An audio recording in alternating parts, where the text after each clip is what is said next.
బాబు తన క్రెడిబిలిటీని పెంచుకోవాలంటే నిర్మాణాత్మకమైనటువంటి ప్రకటనలు చేస్తే బాగుంటుంది. సూపర్ సిక్స్ అన్నారు. అవి ఎలా డబ్బులు తెస్తారు అంటే సంపద సృష్టించడం నాకు చేతచ్చు అంటారు. ఆయన సంపద సృష్టించి ఉంటే కనుక ఫీజు రియంబర్స్మెంటు లేకపోతే ఆరోగ్యశ్రీ లాంటి ఆయన హయాంలో ఎందుకు రాలేదు? రాజశేఖర రెడ్డి హయాంలో ఎలా వచ్చినాయి? సంపద లేదన్నప్పుడు మరి ఎట్లా వచ్చినాయి? నెంబర్ 1. రెండవది, మొన్నటిసారి తను 2014-19 మధ్యలో సంపూర్ణ రుణమాఫీ, డ్వాక్రా రుణమాఫీ ఇద్దరికి కూడా సంపూర్ణ రుణమాఫీ, నగలు కూడా బ్యాంకుల నుంచి విడిపిస్తానన్నటువంటి మనిషి ఎందుకని చేయలేకపోయారు? ఎందుకు సృష్టించలేకపోయారు సంపద? పైగా దిగే టైంకి 2.5 లక్షల కోట్ల అప్పులు ఎట్లా ఉన్నాయి, 1.5 కోట్ల రూపాయలు బిల్లులు పెండింగ్ ఎందుకు ఉన్నాయి? ఎందుకని సంపద రాలేకపోయింది?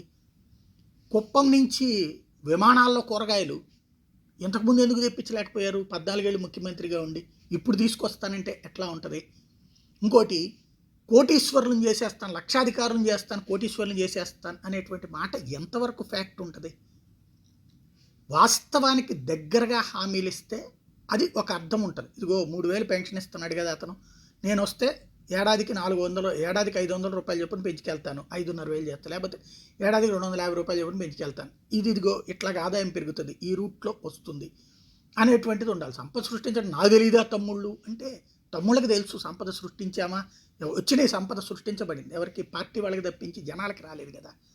అట్లాగే ఏదైతే ప్రతి మహిళకి ఇంత డబ్బులు ఇచ్చేస్తాం, ఎక్కడి నుంచి తెస్తారు డబ్బులు?